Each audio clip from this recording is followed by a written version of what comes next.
haleluya. Mari kita katakan penuhi sekarang Tuhan. Penuhi sekarang Tuhan, penuhilah hidupku. Amin, amin, haleluya. Hatiku bagai tanah gersang, merindukan jamahan Roh Suci. Amin, haleluya. Hidupku bagai bejana, hidupku bagai bejana, ku bawa ke sungai-Mu Tuhan. Amin, haleluya. Inginku rebut kesejukan air hidup-Mu Tuhan. Katakan penuhi aku sekarang. Penuhi aku sekarang. Penuhilah hidupku. Hanya Engkau yang ku rindu Tuhan. Hanya Engkau yang ku rindu. Jamalah hidupku Tuhan. Katakan penuhi aku sekarang. Penuhi aku. Amin, amin, amin, haleluya. Haleluya. Hidupku hanya Engkau yang ku rindu Tuhan. Hanya Engkau yang ku rindu. Jamalah hidupku Tuhan. Puji Tuhan, luar biasa. Yang kekasih dalam Tuhan Yesus Kristus, Ibu Pastor Esther yang baru saja memimpin ibadah doa penyembahan dalam rangka pembukaan webinar di Hari Pendidikan Nasional hari ini, tanggal 2 Mei tahun 2023. Juga kita sangat bangga bersyukur dengan hamba Tuhan Ibu Pastor Sarlin Mataheru, Master Teologi, yang senantiasa membimbing menuntun kita sebagai Ketua Kawal Indonesia.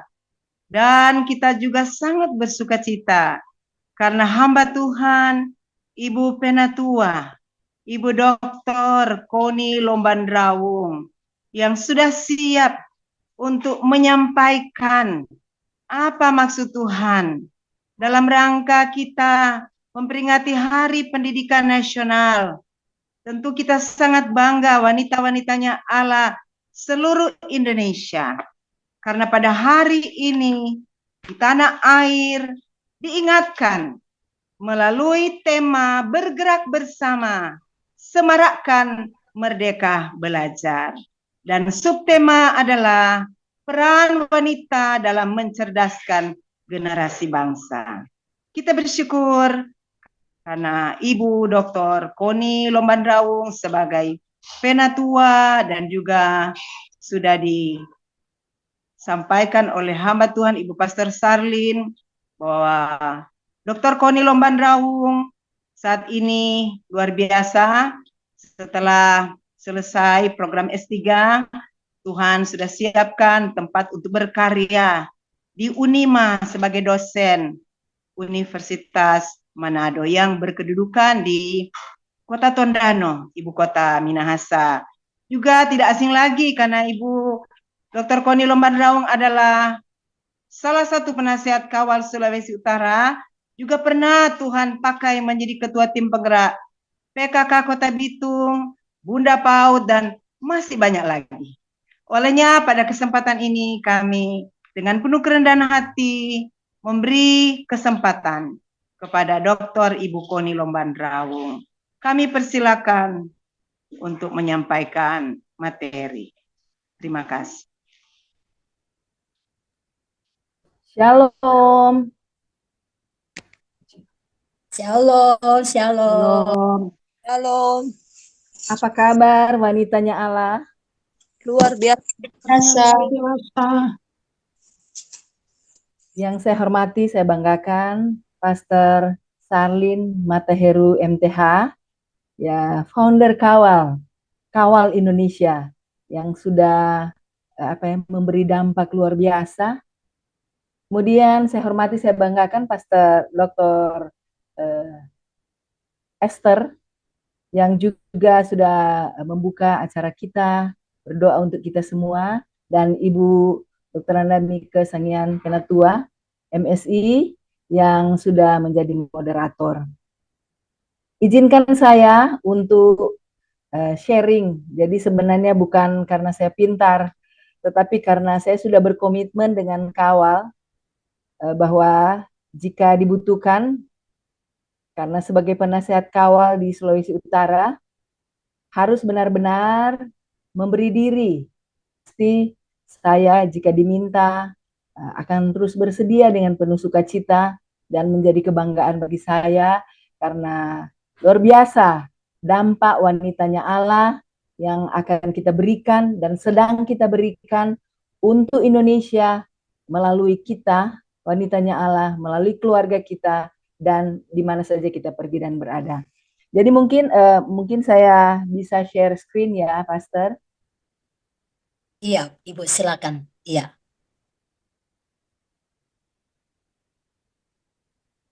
Okay. Jadi tadi saya lanjut bahwa judul sudah ditetapkan oleh Kawal karena luar biasa Kawal melihat semua momen dalam kehidupan.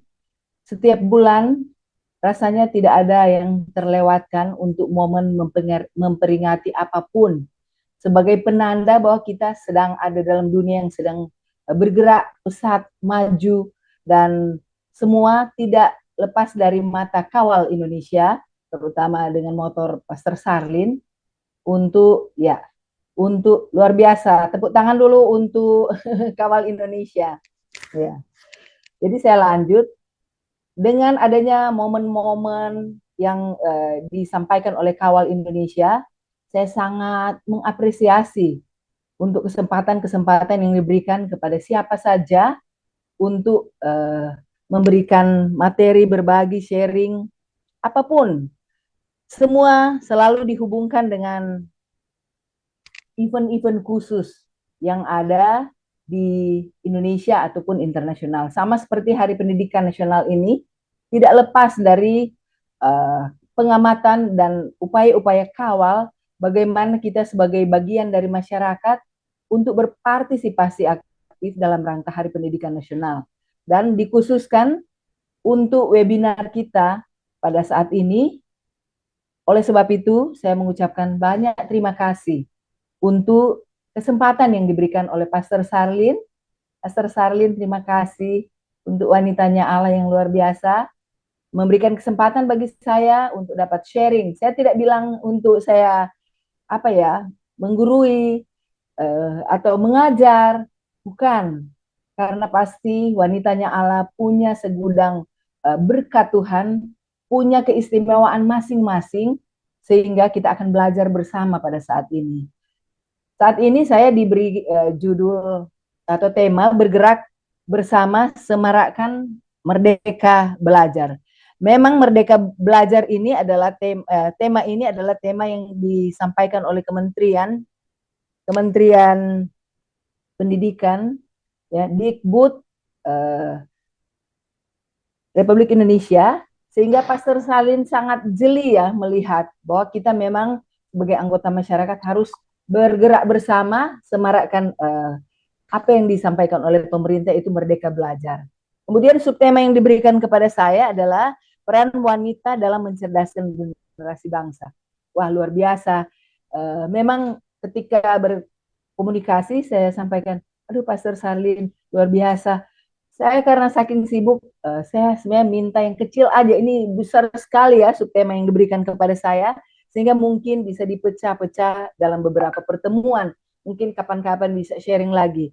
Sehingga saya mencoba mempersempit supaya kita bisa fokus, yaitu peran wanitanya Allah di era VUCA. Ya, ini fuka ini adalah istilah karena sekarang kita dalam keadaan dunia yang serba disruptif, serba ambigu, serba tidak apa ya, tidak memang tidak menentu. Tapi kita akan belajar tentang ini bagaimana wanitanya Allah dapat menjadi pemeran utama agar supaya menang dari era fuka yang negatif menjadi fuka yang positif. Ya, coba kita lanjut di. Jadi saya sudah tidak sharing ya, minta tolong ini ya, Kawal Indonesia ya. Ini sedikit perkenalan, ya sudah pernah saya diberi kesempatan tahun 2020 ketika masih menjadi ketua tim penggerak PKK, bagaimana Pastor Saling meminta melalui forum Kawal Indonesia tahun 2020 itu sharing tentang lumbung pangan Kota Bitung berbasis keluarga, berbasis perempuan. Jadi sudah pernah dalam forum Kawal. Sekarang ini ada lagi, jadi pasti sudah kenal. Nah, masalah saat ini saya coba untuk mengidentifikasi sedikit saja. Ini sedikit dari masalah yang ada di hadapan kita, di keluarga kita, di komunitas kita, di tempat kita bekerja, di mana saja. Pokoknya ini kira-kira yang bisa saya identifikasi. Nanti bisa kembali lagi ke slide ini. Bahwa saya mulai dengan masalah anak. Banyak selalu ada keluhan orang tua, wah kenapa anak saya sekarang. Jadi mungkin dulu patuh, sekarang tidak patuh. Atau dari dulu tidak patuh sampai sekarang masih tetap tidak patuh. Malas belajar, manja, suka yang serba instan, langsung-langsung.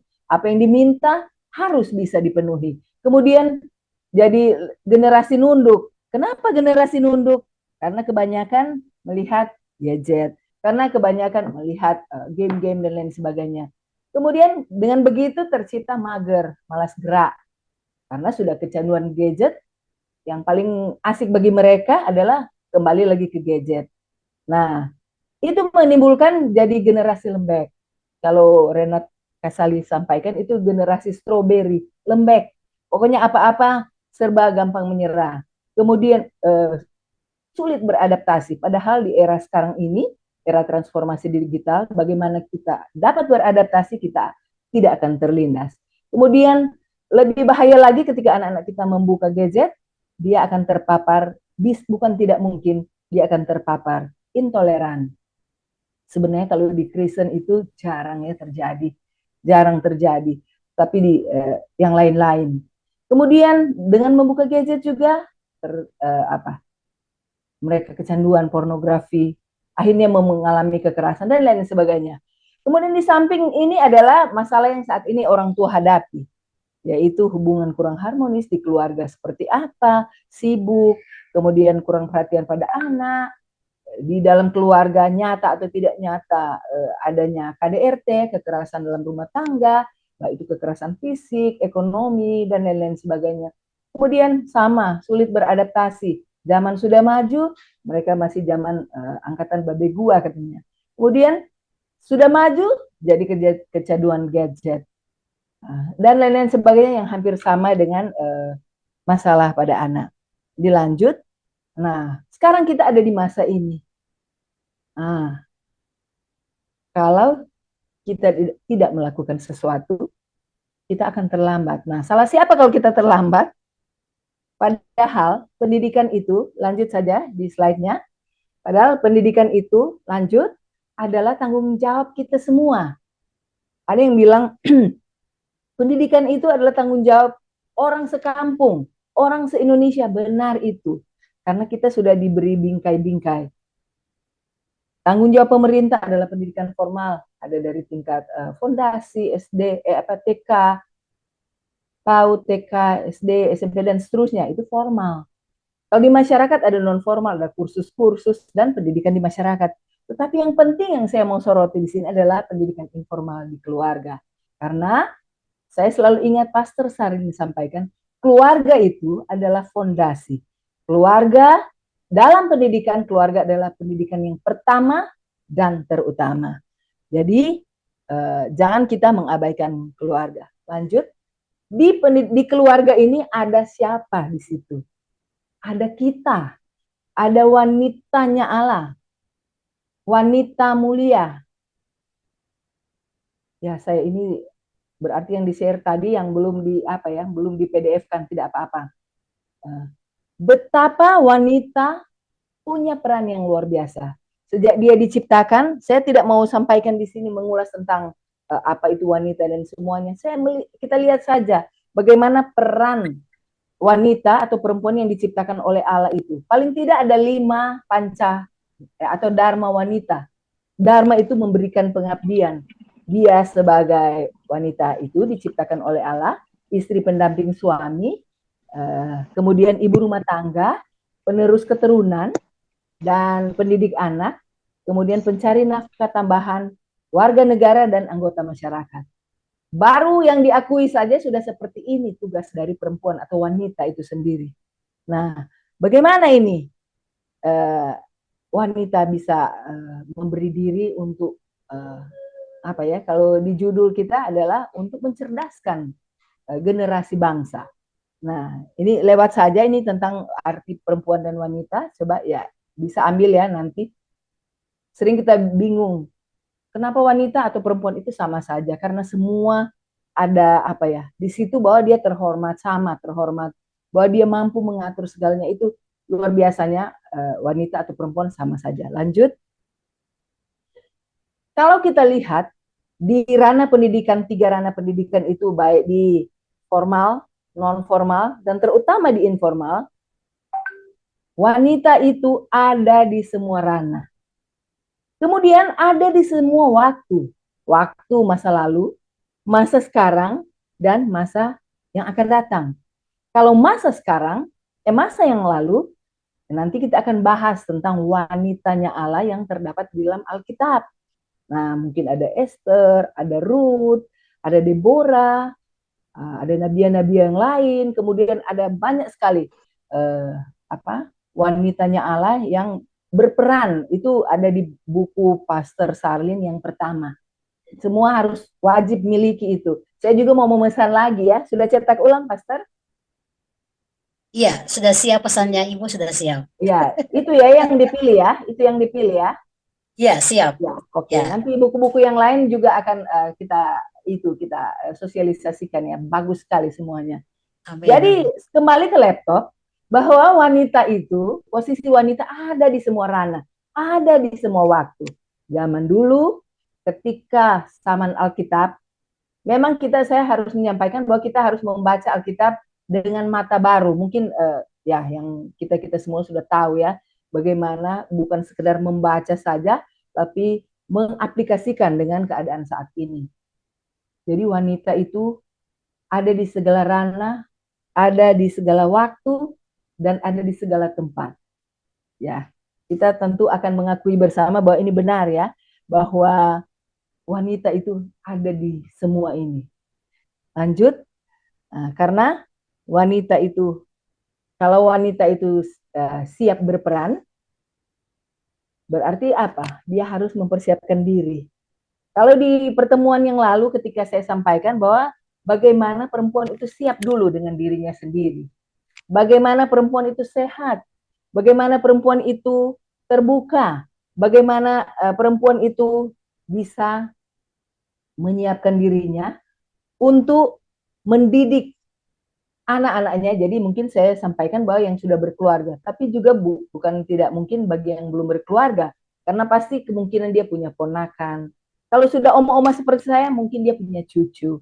Jadi siap dulu dari rumah, siapkan dirinya, baru anak-anak kita ketika keluar itu benar-benar dia siap. Karena ada peran perempuan atau wanita hebat yang lebih dahulu.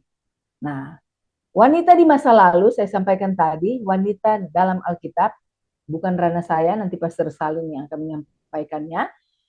Kemudian dulu juga wanita itu sudah berperan internasional, nasional, bahkan sebelum kemerdekaan, merebut kemerdekaan, bahkan setelah merdeka. Ya, kita ingat ya, barusan kita memperingati Hari Kartini. Di tiap daerah kita punya pahlawan nasional perempuan seperti saya. Kami di Sulawesi Utara punya Maria Walanda Maramis. Ini April ini kami menerbitkan satu buku memang antologi di mana ada perempuan dan puisi cinta. Nanti juga kalau siapa yang bertanya nanti saya sampaikan itu jadi double ya hadiahnya ya, Pastor Sarlin. Saya sedang menunggu kiriman buku yang sudah diterbitkan itu. Jadi wanita itu memang sudah ngambil peran dari dulu, sekarang, dan nanti ini yang akan kita pertanyakan adalah saat ini dan ke depan. Bagaimana wanita mempersiapkan diri untuk bisa cakap berdampak, untuk bisa siap bahagia dengan dirinya, tapi juga dia membahagiakan orang lain. Nah, ini masa depan yang kita rancang untuk anak-anak kita adalah masa depan yang seperti apa? Apakah kita ingin mereka jadi makhluk Tuhan yang benar-benar punya kecerdasan, punya karakter, tetapi juga punya life skill, kecakapan hidup yang luar biasa? Nah, mari kita akan belajar bersama-sama. Lanjut. Sekarang ini akan relevan dengan judul yang saya sampaikan supaya tidak terlalu melebar kemana-mana.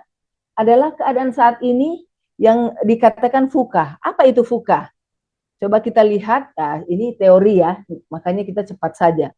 Ini penemuan dari seorang Warren Bennis dan Bird. Lanjut, dari Amerika. Yang ini juga sudah teraplikasi dalam pendidikan Indonesia saat ini. Jadi adanya kehidupan yang volatility, bergejolak. Kemudian uncertainty, tidak pasti. Kemudian complexity, rumit, ya sangat kompleks. Kemudian ambiguity, tidak jelas. Nah, ketika pandemi corona kita sudah lewati ya, mempercepat keadaan fuka ini, dan akhirnya dunia fuka itu, era fuka itu sekarang adalah dunia yang kita hidupi. Coba kita lanjut. Di sini saya mau sampaikan ke semua bahwa mari kita lawan fuka dengan fuka. Ya, kita lawan fuka dengan fuka. Nah, ini kalau saya mau gambarkan fuka itu seperti apa? Coba lihat. Kira-kira apa yang kita bisa simpulkan dari keadaan ini? Ini anggaplah pengganti dari video pada awal. Nanti ibu-ibu yang bisa menjawab, taruh di sini ya, di kolom chat. Apa kira-kira apa tanggapan dari ibu-ibu melihat keadaan ini? Gambar yang saya sampaikan ini, ada angkanya, ada katanya, ada kalimatnya, kemudian ada banyak tanda tanya, ada garis, ada apapun. Tapi ini dunia kita saat ini. Coba kita membuka mata lebar-lebar, itu mungkin ada di rumah kita. Saya juga tidak menyangkal bahwa seringkali itu ada di rumah kami. Tapi bagaimana kita harus belajar bersama, bagaimana kita, resep-resep yang harus kita pelajari bersama untuk menangkal semua ini. Jadi ini ada gejolak, ada ketidakharmonisan di sini. Kemudian ada ketidakpastian karena serba tanda tanya. Ada yang rumit, saling tindih menindih, apa ini, apa itu, garis sana, garis sini. Bahkan juga ibu-ibu bisa, kalau buka ini bisa tambah garis-garis, maka lebih kacau lah, ya. Dan tidak jelas lah. Jadi lanjut, ya, lanjut. Di sini saya mau menawarkan secara teori ya. Fuka kita lawan dengan fuka. Fuka lawan dengan fuka itu apa? Jadi gejolak ini kita lawan dengan punya visi. Nah, pertama orang tua dulu, perempuan, wanitanya Allah, kita punya visi. Visi apa yang akan kita tanamkan kepada anak-anak kita? Tentu sebagai kawal, karena kita ini wanitanya Allah, kita sudah tahu jelas bahwa apa visi yang akan kita tanamkan kepada anak-anak kita, yaitu visi kerajaan sorga. Bahwa kalau mati nanti pasti masuk sorga. Bahwa dia adalah anak Allah, bahwa dia adalah anak yang berharga, anak yang patut diperhitungkan, yang patut dihargai. Itu visi utama. Nah, kemudian kita juga sebagai orang tua harus punya visi. Harus punya visi yang dijabarkan dengan misi. Kira-kira kalau tahun begini, saya ini jadi apa?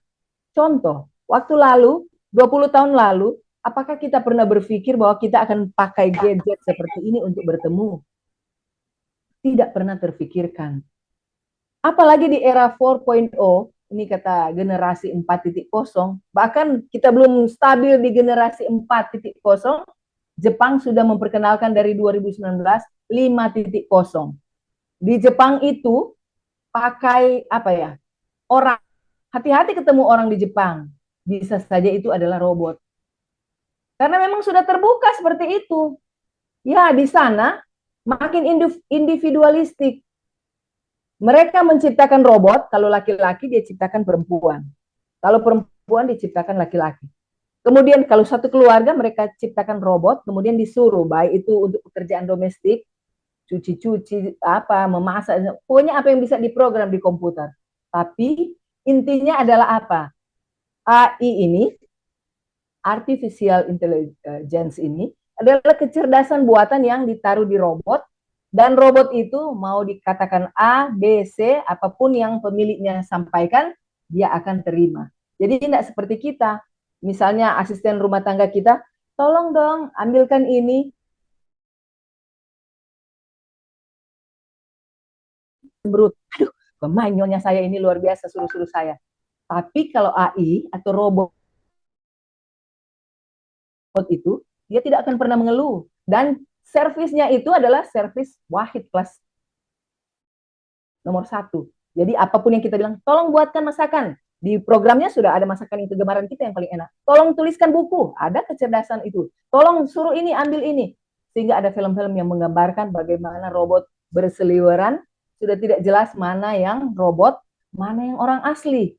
Bahaya ini. Ini juga adalah pertentangan dengan hukum Darwin ya. Kita katanya dari monyet itu saya tidak percaya, dan kita tidak boleh percaya, kita harus percaya penciptaan. Kemudian U dari VUCA itu adalah, tadi saya sudah sampaikan, adalah uncertainty. Jadi itu tidak pasti. Kita lawan dengan memahami, understand. Kita lawan dengan memahami, paling tidak kita mulai dengan diri kita sendiri. Dan ini maaf agak teori sedikit, tapi kita harus paham ini. Kita memahami mulai dari diri sendiri. Kita sebagai perempuan, kita pahami diri sendiri. Kita pahami pasangan kita pahami keluarga kita pahami anak-anak kita satu persatu. Karena yang saya sampaikan bahwa bagaimana setiap anak itu unik, berbeda-beda. Cara belajarnya juga unik, cara menerima ilmu pengetahuan unik. Itu nanti kita bahas sebentar. Kemudian VUCA negatif adalah kerumitan. Kompleks sekali, pokoknya segala sesuatu sulit dipahami karena tidak ngerti. Kita obati, kita lawan dengan clarity. Clarity itu berarti apa ya? Tidak rumit. Jadi yang mudah-mudah saja, yang lebih apa? Lebih jelas, yang lebih apa? Yang bisa dipahami. Nah, itu kita semua dalam berpikir, berkata, bertindak, kita usahakan supaya jelas-jelas semua. Kemudian yang ambigu ini, yang tidak jelas, kita lawan dengan ketangkasan atau kelincahan. Ya, itu lanjut saja. Ini way out-nya. Tadi, ya, jadi kita punya visi. Ya, kita harus punya,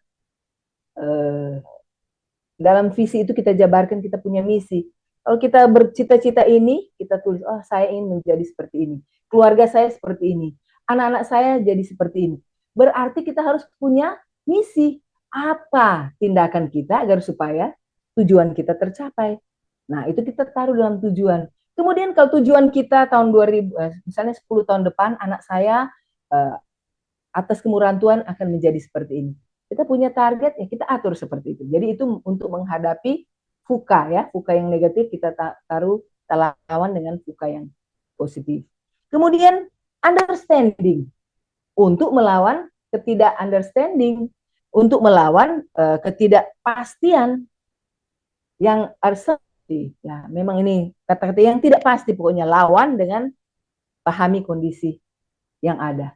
Setidaknya kita mulai dengan memahami kondisi diri kita sendiri, keluarga kita, sampai ke lingkungan. Kemudian kita berikan kejelasan. Kemudian kita berikan lawan dengan ketangkasan dan keluasan. Ya, di sini saya ingin sharing saja. Lanjut, saya ingin sharing bagaimana kita sebagai wanitanya Allah untuk menghadapi era VUCA ini. Karena kita dulu yang harus paham, baru kita bisa mengatur atau kita bisa mengharapkan anak-anak kita mengikuti jejak kita. Jadi hadapi pergejolakan dengan flexibility. Ajak anak kita sedari dini, mungkin dari muda, untuk punya cita-cita. Kita bermain bersama mereka, tanyakan, "Nak, apa cita-citamu?" Kalau dia bilang A, misalnya saya ingin jadi seniman. Padahal di kepala ibunya, wanitanya Allah, masih ingin anak saya jadi dokter. Jangan langsung bilang di situ. Ini saya bukan ilmu parenting, cuma sekedar sekecil saja dari ilmu parenting. Itu ada ilmu tersendiri. Ini saya sharing aja. Jadi mungkin di kepala atau mereka turunan dokter semua, mereka turunan bidan, mereka turunan pendeta. Jadi ingin anaknya misalnya jadi seperti mereka. Tapi setelah ditanya, anaknya bilang, saya ingin jadi artis. Hah? Jadi artis? Jangan nak, jangan nak. Nggak boleh loh seperti itu. Ternyata ahli bahkan psikolog nggak sampaikan itu. Aja anak-anak punya cita-cita, tapi ketika senang dia punya cita-cita, Anda ingin setir dia, Anda ingin kendalikan, harus cita-cita ini ya, kamu harus jadi dokter ya. Waduh, akhirnya anak itu jadi seperti apa ya? Bisa jadi seperti robot nantinya, jadi AI yang bisa dikendalikan. Jadi awal-awalnya sejak kita punya usia untuk parenting, bagaimana kita mengarahkan anak sesuai usianya. Jadi ketika dia bilang, saya ingin jadi YouTuber, iya dulu, sambil mengarahkan ke jalan-jalan yang kita harapkan untuk anak itu. Jadi, seperti itulah. Kita ajarkan dia punya cita-cita. Dan jangan, kalau bahasa di Manado ini, sosere. Jangan jangan menghina cita.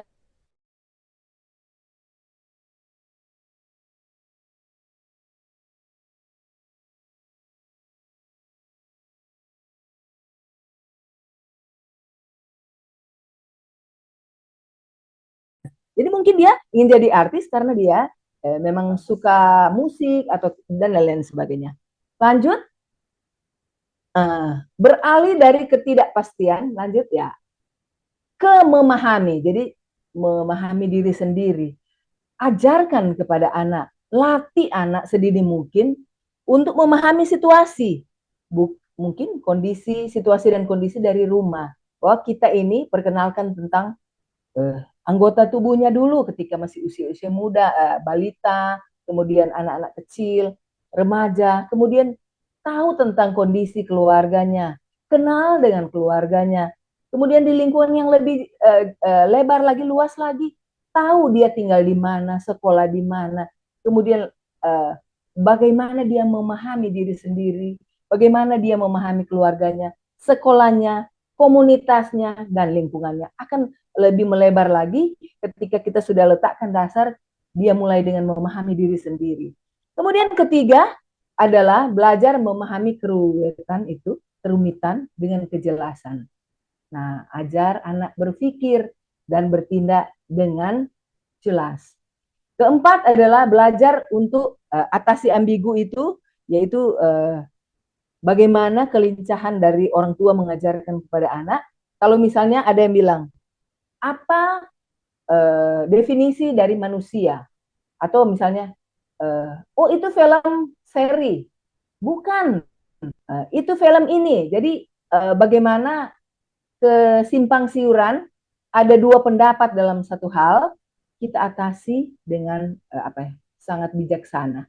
Ini teori ya, tapi sebenarnya kita ini tidak perlu jauh-jauh ya. Sebelum kita belajar dari Alkitab yang adalah sumber yang paling utama dan terutama, kita belajar dulu teorinya karena itu porsi saya di webinar ini.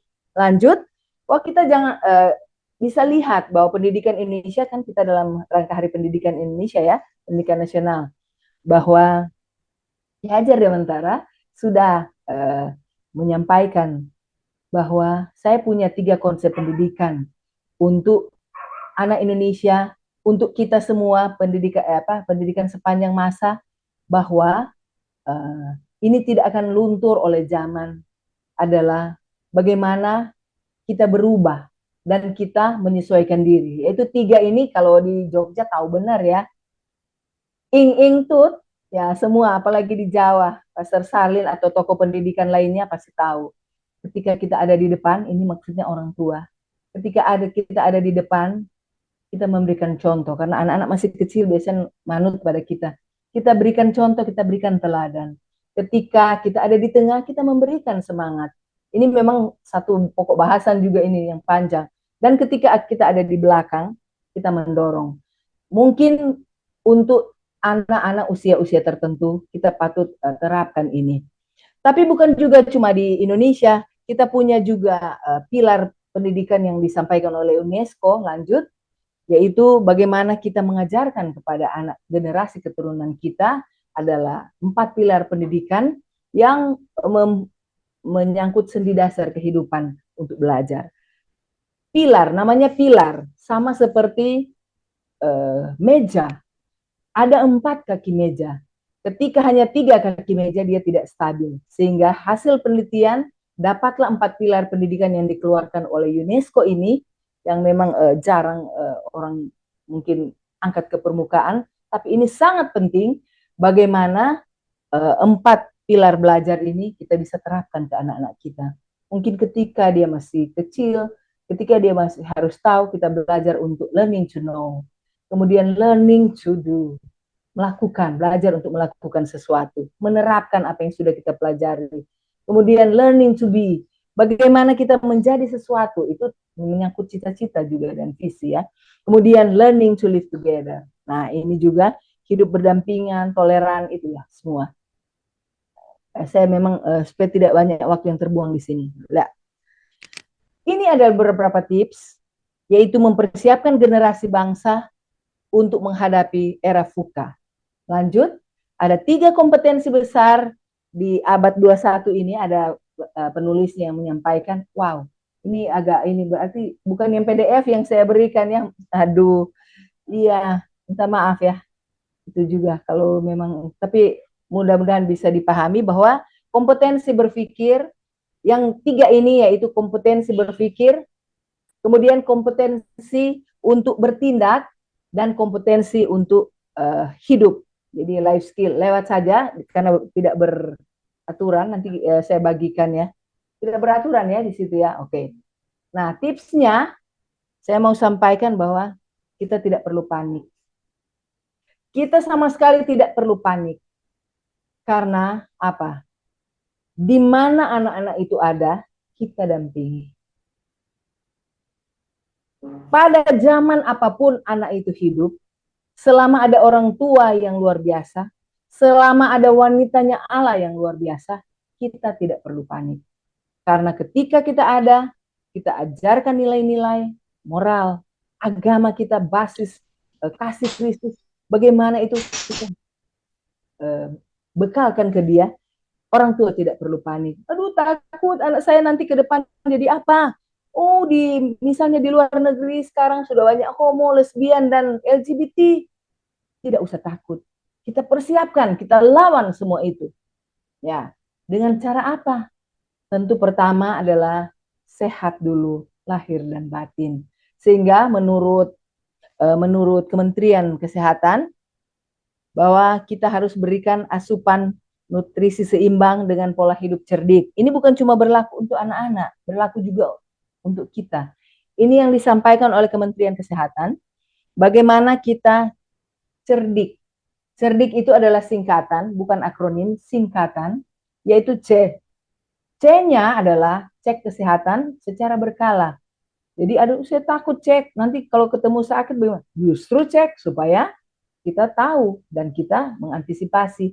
Kita sudah disiapkan dengan BPJS, kita sudah siapkan dengan sarana dan fasilitas dari pemerintah. Mengapa sebagai wanitanya Allah, wanita bijak kita tidak gunakan? Gunakan itu. Kemudian E adalah enyahkan asap rokok. Ya, ini juga masih jadi pergumulan saya. Ketika Pak Loman sudah berhenti merokok, anak-anak saya merokok. Jadi ini saya masih meminta ke Tuhan beri hikmat kepada mereka, karena mereka punya anak-anak yang harus mereka juga siapkan lingkungan yang sehat agar supaya mereka tidak merokok. Tetapi ya syukurlah mereka mengerti sedikit demi sedikit. Kemudian R dari cerdik adalah rajin olahraga. Rajin olahraga adalah usaha untuk kita semua. Apa ya? Kalau mager, ya, tadi saya sampaikan itu jadi masalah juga kalau mager, malas gerak. Bukan cuma ibu-ibu, saya juga. Tapi kita harus push, kata Pastor Sarlin. Aduh, saya kalau sudah lihat ibu yogaan, saya sudah apa ya, langsung motivasi diri lagi untuk berolahraga. Jadi itu memang adalah tergantung dari kita sendiri. Bagaimana kita mempush diri kita supaya olahraga. Yes, yes. Ini cucu saya. Ya, Claire ya. Oma berbagi dulu ya, belajar. Kemudian saya sudah di ruangan untuk apa ya, sendiri di kamar, di ruang belajar. Tetapi cucu pintar juga, mereka sudah pintar, mereka masuk ya seperti itu ya. Oke. Kemudian D-nya adalah diet seimbang. Ya, itu ada waktu khusus, tapi saya hanya memberitahu saja bahwa kita bijaksanalah dalam memilih makanan yang tepat untuk tubuh kita. Kemudian istirahat cukup. Saya juga masih belajar karena sering sampai larut malam tidak cukup istirahat.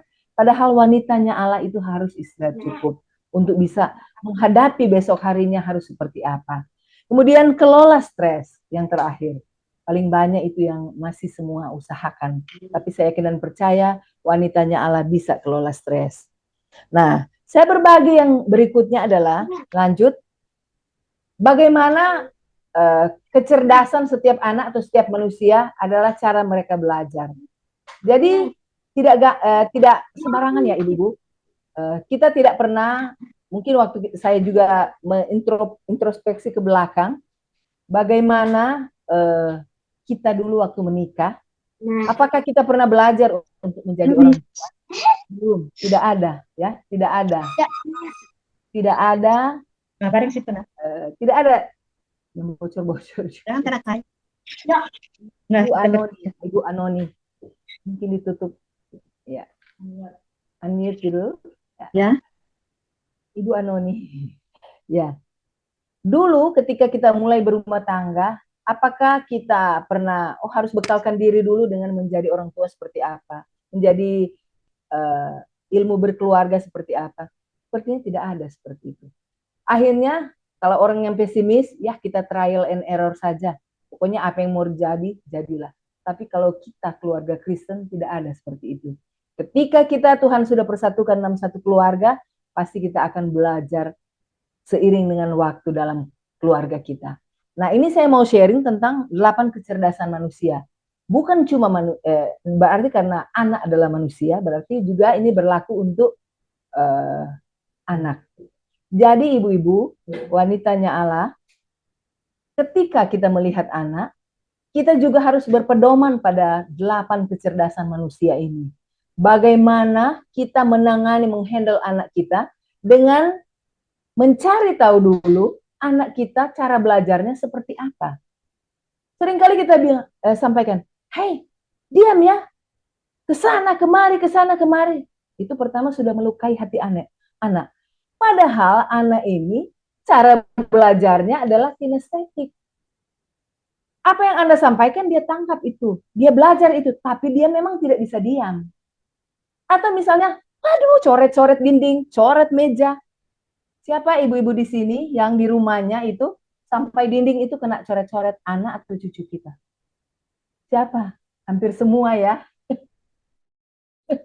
Sehingga aduh sofa bagus-bagus baru dibeli, kredit lagi belum lunas kamu sudah coret-coret nak. Ada yang seperti itu. Tapi mungkin dia cara belajarnya adalah visual spasial, bahwa dia ingin lihat gambar-gambar, dia ingin lihat secara visual. Jadi begini ya gambar orang, dia sudah gambar di dinding, dia gambar di sofa maknya yang baru dibeli, belum lunas lagi. Saya seperti itu contoh ya, nggak apa-apa, itu kan proses. Seperti itu. Saya juga, buku-buku saya ketika waktu saya penelitian, cucu-cucu saya selalu ada di sekitar saya. Waduh, pernah sudah di print bagus-bagus, mau dijilid, sudah diremas-remas, sudah digambar-gambar. Kenapa seperti ini? Sapu dada.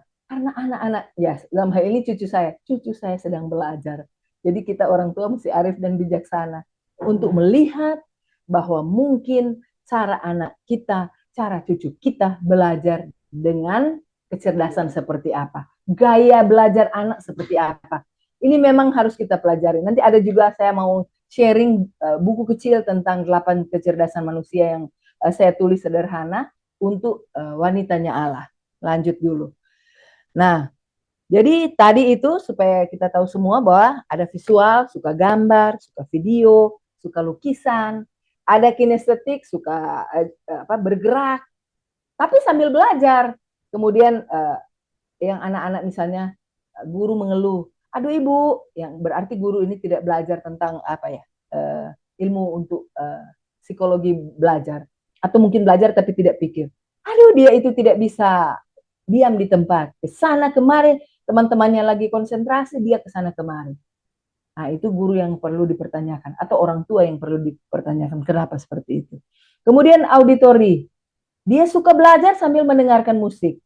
Saya rasa kita juga ada ya di kita-kita ini yang suka sambil belajar, tapi mendengarkan musik. Kemudian ada yang suka menulis karena tertarik pada tulisan dan lain-lain sebagainya. Ya, ya. Kemudian seperti cucu Ibu Mika bilang, ketika dia diam-diam dengar apa yang digumuli oleh Ibu Mika sebagai pelayan, dia sudah ambil bagian karena dia ternyata adalah tipe anak belajar dengan sosial. Ya, ada juga kesaksian-kesaksian. Ya, seperti itu.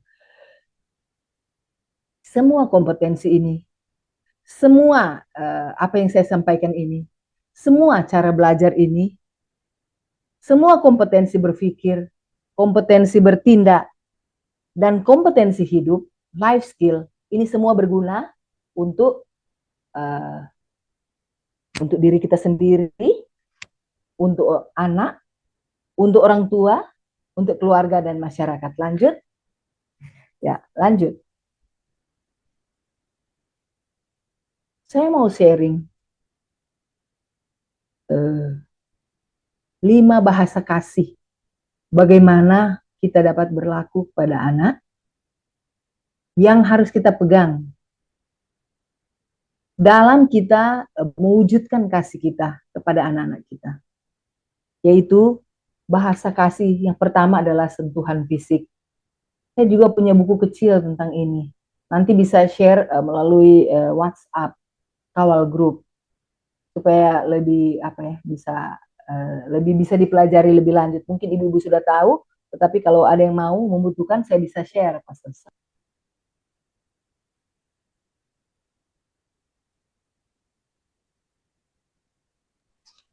Suaranya hilang, Bu.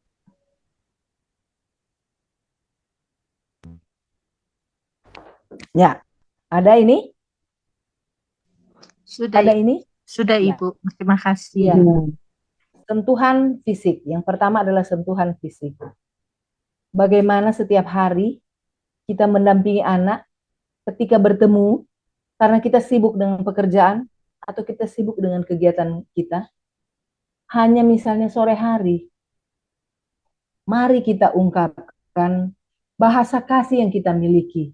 Apakah kita punya kemampuan untuk bahasa kasih dalam bentuk sentuhan fisik? Lakukan itu. Rata-rata orang tua mempunyai 1 atau 2 tipe mewujudkan bahasa kasih ini kepada anak-anaknya. Ada yang lebih biasa dengan memberikan sentuhan fisik seperti memeluk. Apalagi kalau anak masih kecil, peluk dia, belai dia.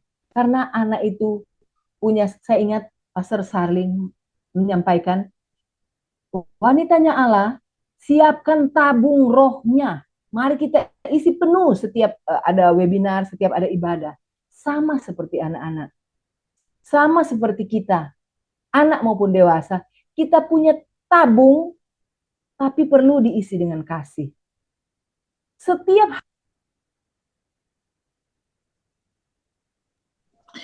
Maaf Ibu, suaranya hilang lagi, Bu.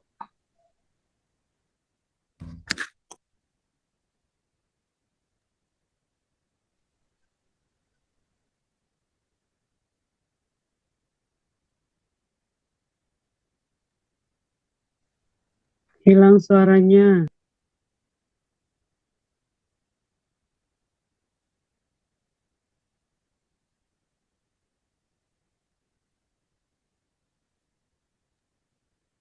Masih belum, Ibu. Mungkin juga signal ya. Kita bersabar sebentar.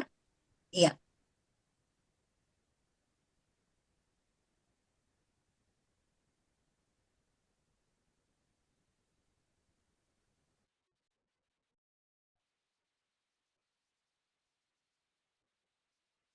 masih belum, Ibu. Ini bisa? Sudah Iya, Ibu. oke, baik. Ah, Terima iya. kasih. Ya, Iya. Ya, begitulah teknologi. Namanya buatan manusia, kita tidak boleh kalah dengan teknologi ya. Nanti setuju. jangan kita diperintah oleh robot. Iya, teknologi kita harus kuasai. Ya, 5 bahasa kasih yang saya sharingkan yang pertama adalah sentuhan. Bagaimana kita menyentuh anak-anak kita. Tetapi waspada, bapak-bapak tahu sesuai dengan pertumbuhan anak. Ketika anak kecil, ya kita mungkin bisa rangkul seperti itu atau sampai anak besar. Tetapi juga kita harus tahu laki-laki tidak bisa menyentuh yang mana. Sudah diajarkan juga pada anak-anak. Paling tidak sentuhan kasih yang kita sampaikan kepada anak-anak kita adalah cara kita mengisi tabung roh atau tabung kasih anak-anak kita agar supaya dia siap menghadapi dunia. Ada juga cara anak untuk menerima bahasa kasih kita dengan kata-kata dan dukungan. Kata-kata dan dukungan itu ketika kita menyampaikan kata-kata, memberi kata-kata motivasi, memberi pujian dengan pengaturan tertentu, atau memberi teguran juga dengan cara tertentu. Hati-hati menggunakan kata-kata, karena kita tahu bersama lidah adalah pedang bermata banyak, bukan cuma bermata dua. Sekali kita melukai hati anak-anak kita, dia akan tersimpan dalam batinnya dan akan ada akar pahit dalam kehidupannya, bukan cuma untuk saat ini, bisa untuk sampai saat-saat yang akan datang. Kemudian yang berikutnya adalah bagaimana mungkin ada orang tua yang memberikan waktu yang berkualitas. Kalau anak-anak kalau sibuk, tentu saja kita hanya mungkin punya waktu sore atau waktu libur. Sempatkan benar-benar ketika waktu itu ada, berikan pada anak-anak. Tapi gadgetnya disimpan dulu ya ibu-ibu. Jadi benar-benar waktu yang berkualitas yang diberikan pada anak-anak. Bahasa kasih yang keempat adalah pemberian hadiah. Ini tidak selalu dianjurkan. Jadi hadiah tidak perlu mahal-mahal. Kalau dianjurkan adalah hadiah yang seadanya saja dan sesuai dengan kebutuhan anak. Misalnya kita memberikan eh, memberikan buku atau diary atau kita memberikan handuk, kaos kaki atau walaupun cuma ikat rambut untuk anak gadis kita atau anak-anak kita, itu pun sudah adalah bahasa kasih yang kita wujudkan kepada anak-anak kita. Tapi dalam mewujudkan bahasa kasih pemberian hadiah ini, jangan sampai kita misalnya begini, kamu dengar-dengaran ya, nanti ibu, nanti mama berikan ini. Janganlah seperti itu. Jadi tidak ada prasyarat atau maksudnya jangan sogok anak. Ketika anak mau eh, berlaku seperti yang diinginkan orang tua, hadiahnya ini. Itu tidak baik. Jadi ini adalah bahasa kasih adalah wujud dari kasih orang tua untuk anak-anaknya.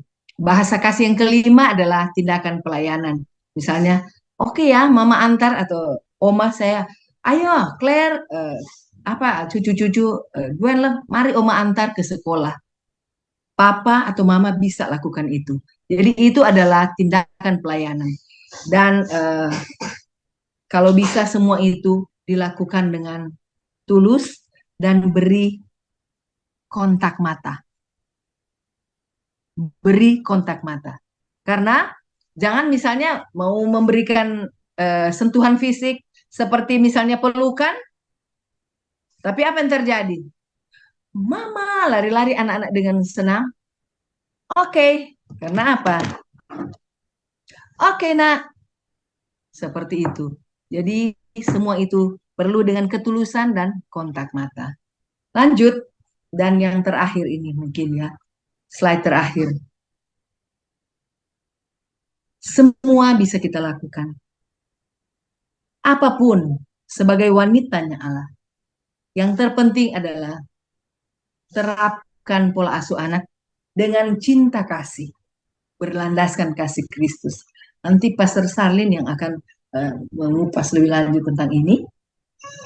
Tapi ini betapa pentingnya, karena kita adalah keluarga Kristen, kita ingin membekalkan karakter, bukan hanya kecerdasan saja, tapi karakter dan life skill yang luar biasa sebagai keluarga Kristen, identitas yang tidak bisa dihalangi. Identitas yang merupakan sudah sudah diberikan yang luar biasa bagi kita. Jadi kita harus berlandaskan kasih Kristus dalam mendidik dan dalam pola asuh untuk anak-anak kita. Sekali lagi, apapun zamannya, mau fuka, serba tidak menentu, mau berikutnya seperti apa. Ada penelitian, ada ahli, jadi dia psikolog meneliti, dia meneliti komunitas anak-anak yang jago gadget. Dia meneliti kelompok yang kedua adalah anak-anak yang hanya bermain permainan tradisional. Ternyata hasil belajar mereka sama. Wah, kok sama ya? Padahal katanya ini lebih baik, itu lebih baik. Setelah dianalisis data hasil perolehan, hasil penelitian itu, ternyata ketika hasilnya sama, ada apa di situ? Ternyata pendidikan berlangsung karena anak didampingi oleh orang tua. Baik dia dalam anak-anak yang sudah paham tentang gadget, tentang digital, kan anak-anak sekarang digital natif ya rata-rata. Baik anak-anak yang tahu tentang teknologi di komunitas itu, maupun anak-anak yang hanya bermain permainan tradisional, hasilnya sama baik.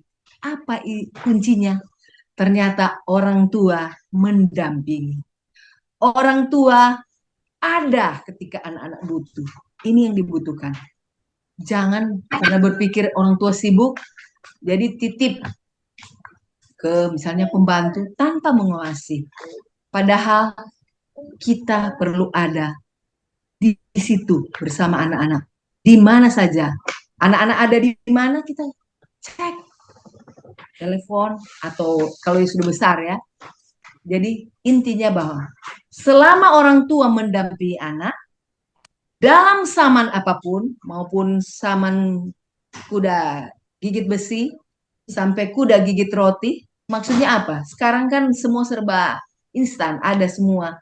Di era transformasi digital ini, selama itu anak didampingi oleh orang tua dengan kasih Kristus, dengan 5 bahasa kasih yang disampaikan, nah selama itu anak akan bertumbuh dengan optimal dan menjadi generasi bangsa yang diberkati. Jadi mari kita bersama-sama wanitanya Allah, kita usahakan anak-anak bertumbuh, hidup dan berkembang dalam pengenalan cinta kasih Allah Bapa, Anak dan Roh Kudus, dalam cinta kasih Kristus. Karena kita wanitanya Allah harus membekalkan semua itu kepada anak-anak kita dalam umur apa saja, bahwa kita adalah generasi kerajaan Allah yang akan nantinya saat ini atau kemudian di kehidupan yang kekal, kita adalah penghuni surga. Ini yang penting. Demikian yang bisa saya sampaikan menutup slide presentasi ini. Ya, amin untuk semua. Terima kasih. Untuk lebih kurangnya mohon dimaafkan karena saya juga masih belajar. Semoga Tuhan memberkati apa yang sudah saya sharingkan. Kalau mungkin tadi ada yang kurang teratur juga mohon dimaafkan. Meski dokter, saya juga harus menyesuaikan diri. Saya kira demikian. Terima kasih banyak, Mr. Salin. Saya serahkan kepada moderator. Atau Puji Tuhan, ibu-ibu, mari kita beri tepuk tangan buat narasumber kita, Ibu Dr. Koni Lombandrawung, luar biasa. Bersama-sama dengan kami di Taman Baca Kawal Sulawesi Utara dan kelompok PKK di sini, ada ibu-ibu yang semangat mendengar materi dari Ibu Dr. Koni Lombandrawung dalam rangka Hari Pendidikan Nasional, juga para wanitanya Allah seluruh Indonesia. Sebelum kami memberi kesempatan kepada Ibu Pastor Sarlin, Master Teologi, tentu orang semua atau orang Manado bilang, katong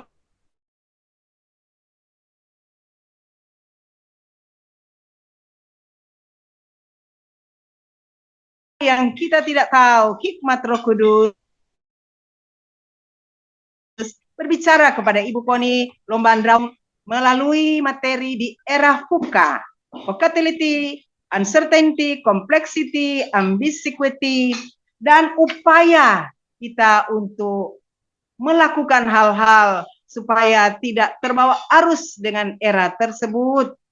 Ada konsep dari Ki Hajar Dewantoro, konsep dari UNESCO, bahasa kasih, terpenting. Nah ini ibu-ibu luar biasa. Terapkan pola asuh anak dengan cinta kasih berlandaskan kasih Kristus. Terima kasih banyak Ibu Dr. Koni Lombandraung. Mari kita usahakan anak bertumbuh hidup dan berkembang dalam pengenalan akan cinta kasih Allah Bapa, Anak, dan Roh Kudus di dalam Tuhan Yesus Kristus. Amin. Tepuk tangan lagi sekali lagi buat wanitanya Allah yang tampil beda malam ini. Terima kasih Ibu Dr. Koni Lombandraung, dan saat ini kami serahkan kepada narasumber yang kedua, hamba Tuhan Ibu Pastor Starlin Matahero Master Teologi sebagai founder Kawal, Ketua Kawal Indonesia. Kami persilakan. Iya, baik. Terima kasih Ibu Meike, dan sangat-sangat diberkati dengan materi yang dipaparkan oleh Ibu Dr. Koni Lombandraung. Ada satu hal yang saya lihat beliau kupas sangat mendetail sekali, dan inilah makanya mengapa kita mengadakan webinar ini. Ya, yang pertama beliau ingin tunjukin dulu buat kita bahwa jangan santai. Ini anak-anak kita lagi punya problem, lagi punya masalah. Bukan karena mereka mau, tapi memang keadaan situasi yang sekarang. Itu beliau paparkan benar-benar apa yang sedang terjadi dengan generasi kita. Ibu-ibu nggak boleh merasa bahwa anak-anak saya sekolah itu di tempat sekolah mereka baik saja. Atau tadi beliau juga sudah sampaikan kalau mungkin anaknya suka coret-coret dinding, jangan langsung seperti ini. Ini ada masalah yang bukan anak-anak itu memunculkan. Tapi memang ini keadaan situasi yang terjadi. Kita webinar ini untuk membuka mata kita, come on, bangun, jangan tidur dong. Ini udah hari siang, lihat nih. Ini generasi yang Tuhan percayakan buat kita, ini kita harus ngapain mereka. Nah begitu ya. Yang kedua, beliau sedang pecahkan masalah. Lihat keadaan ini, lalu apa, dan bagaimana, apa yang sedang kita lihat, dan bagaimana ini sedang terjadi. Lalu yang ketiga, beliau berikan solusi. Beliau cari jalan keluar. Dan ini benar-benar di bidang beliau ya, karena memang beliau di situ. Nah, saya percaya Ibu menangkap sesuatu. Karena mungkin juga terjadi dengan anak-anak kita di rumah. Sebagai seorang pengajar yang mungkin adalah guru, ataupun dosen, ataupun pemimpin rohani di gereja, mungkin kita juga lihat terjadi dengan lingkungan yang kita sedang di situ. Baik sebagai pengajar, baik sebagai seorang gembala. Tapi sekali lagi kita nggak bisa diam. Ya, kalau anak-anak zaman sekarang yang usia mungkin 13 tahun ke atas, kita lihat mereka udah pacaran yang tanda kutip. Dulu kita natap mata pasangan lawan jenis aja kita udah gemetar, kok sekarang gampang banget. Ini jangan bilang semua bebek saja. Lalu tadi kita panggil tapi dia bilang iya, tapi mungkin matanya di handphone, atau kitanya yang di handphone matanya, tapi kita menyuruh anak-anak kita kerjakan sesuatu. Ini ada masalah ibu-ibu, dan kita nggak boleh tenggelam dalam masalah, karena wanita penolong ya dia menolong. Nah, ada kata perempuan, ada kata wanita. Perempuan itu artinya, saya ada bikin buku kelima saya sekarang, karena buku keempat saya lagi buat tentang digital. Ini juga nanti kita akan launching di tanggal 13, karena ada webinar dengan Kominfo. Saya akan launchingkan buku ini tentang digital zaman now, bagaimana kita menggunakan semua faktor digital ini untuk membantu keluarga kita. Ya, harus smart, harus pintar. Tadi ada kata yang dipakai oleh Ibu Koni, cerdik. Kalau saudara baca cerdik di Alkitab bilang apa? Cerdiklah seperti ular dan tuluslah seperti merpati. Rupanya dalam dunia ini kita harus punya kecerdikan yang luar biasa. Jangan pandai berbuat sesuatu yang bukan satu hari yang kita cari solusi. Ini kesalahan paling fatal. Dan beliau sudah sampaikan tadi. Jadi kita belajar bagaimana cek kesehatan ya, kemudian enyahkan asap rokok tadi, ya kita juga rajin olahraga. Nah, ini hal-hal yang luar biasa. Riset bagaimana diet seimbang, ya. Kemudian kita mesti selalu kelola stres juga. Nah, ini faktor-faktor yang saya bilang gini, semua situasi ini bisa menimpa kita dan kita nggak boleh cuek. Begitu, kita harus tahu ada sesuatu yang terjadi dan kita mesti punya solusi. Saya kembali ke kata perempuan dan wanita. Di buku kelima saya tentang wanita berhati mulia, lagi dalam editor, ya, saya mengambil tokoh-tokoh Alkitab yang bagaimana mereka punya hati mulia di tengah-tengah masalah, mereka tetap menjaga hati, tetap kudus dan mulia. Ini penting sebagai wanita penolong.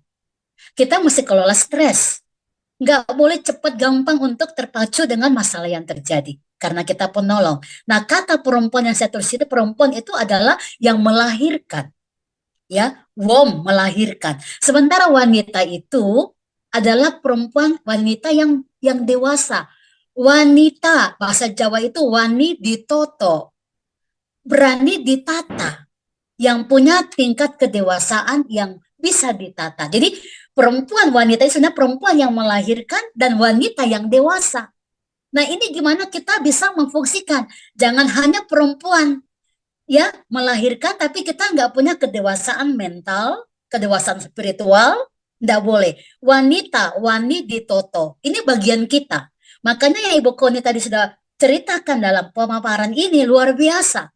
Ibu dan saya rasa ke depan kita akan membuat lagi webinar yang lebih besar lagi karena perempuan Kristen membutuhkan jawaban.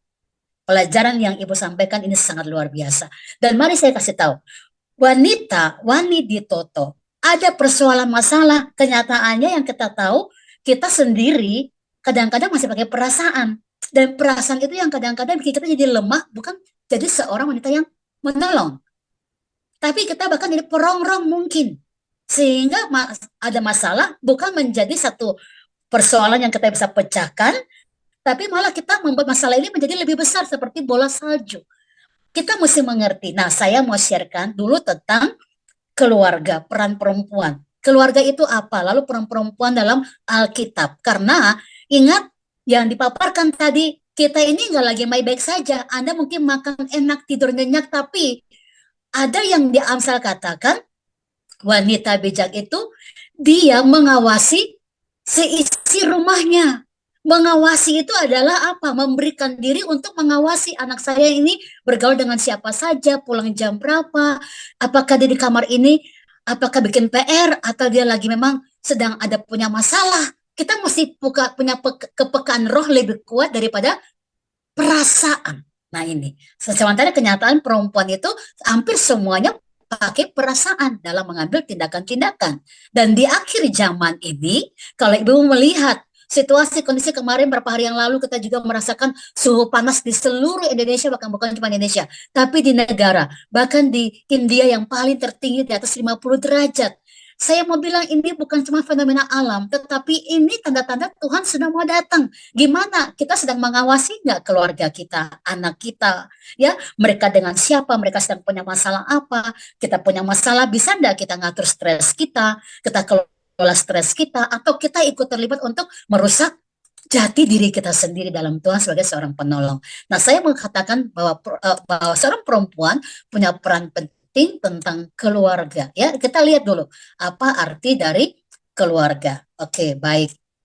Nah, apa itu keluarga sih? Nah, puji Tuhan karena Kawal Indonesia punya satu program di mana untuk membantu para ibu-ibu menemukan jati diri dalam sebuah kelas yang bernama Home Care Character Building.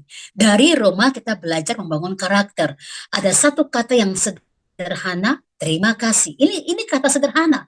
Tapi kalau ibu-ibu sering bilang kata itu tandanya kita sedang bersyukur juga sama Tuhan. Terhadap masalah kita bersyukur, terhadap apapun yang mungkin kita rasa itu tidak baik menurut kita, tapi kita tetap bersyukur karena itu adalah ungkapan dari terima kasih. Saudara. Jadi di kelas itu kita belajar. Nah, salah satu pelajaran yang saya kupaskan itu adalah tentang keluarga. Kalau kita ngerti dulu apa arti keluarga, akhirnya kita ngerti juga fungsi kita sebagai seorang wanita penolong di dalam Tuhan. Mari kita lihat sebentar slide ini dan kita akan belajar sebentar. Oke, saya lanjut. Nanti ada door prize ya, buku dari Ibu Koni buat ibu-ibu. Tapi siapa yang mendapat nanti akan di penghujung acara kita akan bagikan. Oke, nah ini lihat nih apa arti keluarga dulu. Keluarga itu yang pertama adalah tempat menunjukkan kasih. Tadi Ibu Koni udah sampaikan bagaimana membuat tindakan kasih dengan rangkulan, dengan peluk, dengan segala macam, tapi dengan lihat juga situasi umur dan usia.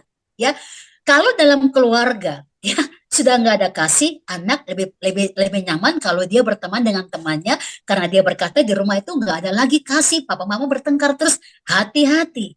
Atau mungkin istri merasa nggak nyaman lagi, saudara nggak rasa nyaman dengan suami, atau suami saudara udah nggak rasa nyaman karena bicaranya itu udah nggak pakai bahasa kasih. Tapi bahasa-bahasa yang maaf kata kebun-kebun binatang dan segala macam, ini nggak baik. Coba cek pertama, apakah keluarga saya adalah tempat menunjukkan kasih? Nah ini kalau dalam keluarga nggak ada kasih, makanya anak-anak kita bergaul di luar nggak punya kasih.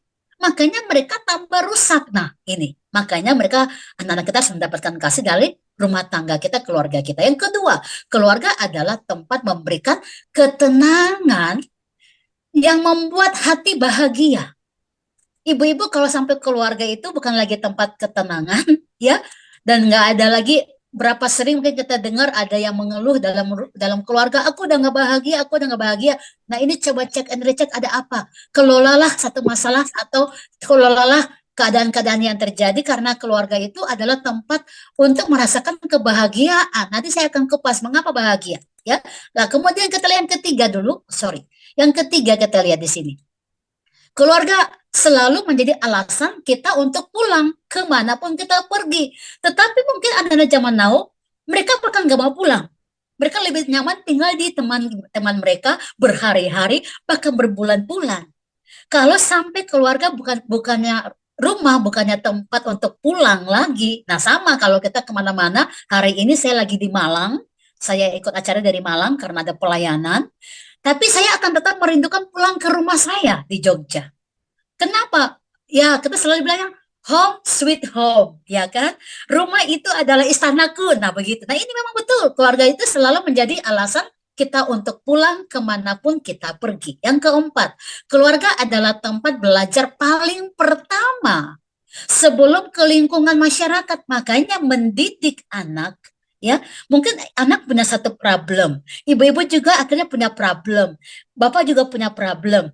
Ini bagaimana caranya supaya bisa menjadi tempat pembelajaran pertama dalam rumah, bukan lingkungan. Nah ini, waktu ini nggak ada nomor 4 ini, nggak ketemu dalam rumah, anak-anak bergaul di luar, mereka rusak, mereka membawa budaya yang di luar yang tidak baik masuk ke rumah. Dan akhirnya cara bicara mereka seperti orang perang-perangan, nadanya bukan nada do, tapi nada tinggi. Ay, di mana? Kamu kemana? Bla bla bla bla. Nah, ini nggak baik.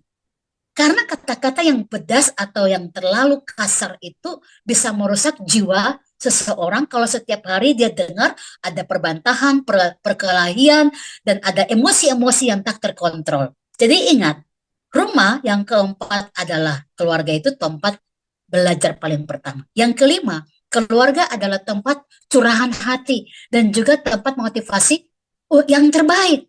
Kalau sampai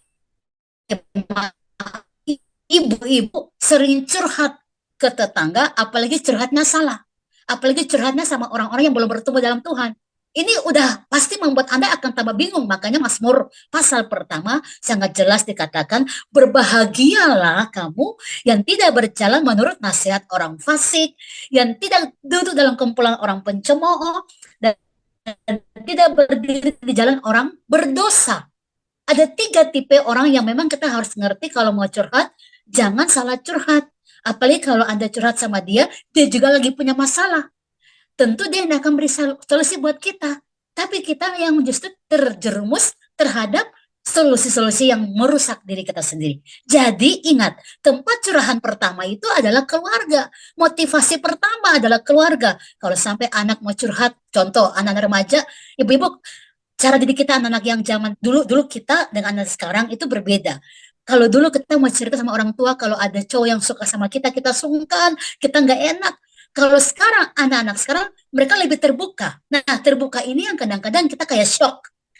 Dan kita kayaknya nggak terima. Hati-hati, nggak boleh. Karena perbedaan ini udah sangat terjadi. Ya, tadi udah dikatakan kita ada di era 4.0, ya, digital 4.0. Sekarang udah bukan 4, 5 kayak di Jepang, betul. Wah, bayangkan kalau manusia sudah nggak bisa lagi saling membutuhkan manusia karena ada ketersinggungan, ada amarah, lalu yang dibutuhkan adalah robot.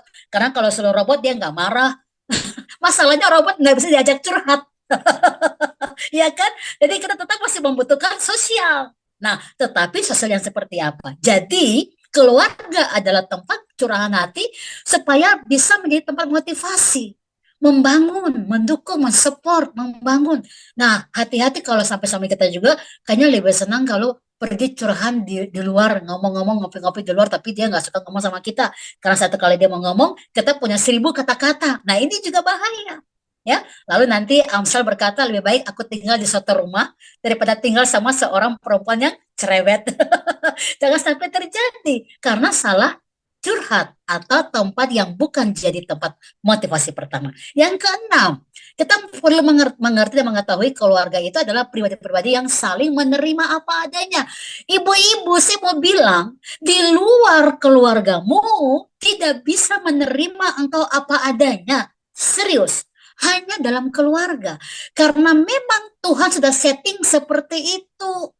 Keluarga itu adalah cara Tuhan mengkreasinya menjadi satu supaya Tuhan bisa intervensi di dalamnya dan mereka merasakan bagaimana campur tangan Tuhan dalam hidup mereka.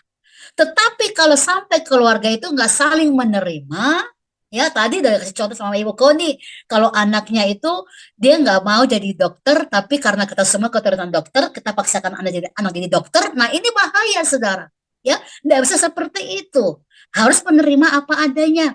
Dia punya keputusan, kita arahkan, atau kita mau ngomong juga boleh, tapi kita tetap pakai cara-cara yang bisa membuat dia mengerti, memberikan solusi. Karena keluarga adalah pribadi-pribadi yang saling menerima apa adanya. Yang ketujuh, keluarga itu adalah harta sesungguhnya. Ada banyak orang gara-gara kerja, cari uang, tinggalkan keluarga. What happened with you? Ya, lalu setelah cari duit, ya, akhirnya uang memerintah. Uang memerintah akhirnya nggak menghormati istri atau istri nggak menghormati suami karena istri juga mungkin merasa gajiku lebih besar daripada suami. Lalu dia merasa bahwa karena dia punya uang lebih banyak dia nggak hormati suami. Ini hati-hati. Hartamu adalah keluargamu, bukan hartamu adalah uangmu atau hartamu adalah pekerjaanmu, bukan. Jadi kalau kita kerja untuk keluarga, itu maksudnya. Kalau kita dapat uang, ya untuk keluarga. Jangan kebalikannya. Jangan kebalikan. Bahkan sayang sekali, ya, ada banyak orang gara-gara kerja bisa tinggalkan istri sampai bertahun-tahun. Saya bilang ini nggak normal. Karena orang menikah, Alkitab berkata dalam 1 Korintus 7, jika engkau tidak dapat bertahan atau bertarak, kecuali untuk doa, maka cepatlah kembali kepada istri atau suamimu supaya jangan sampai iblis menggoda engkau.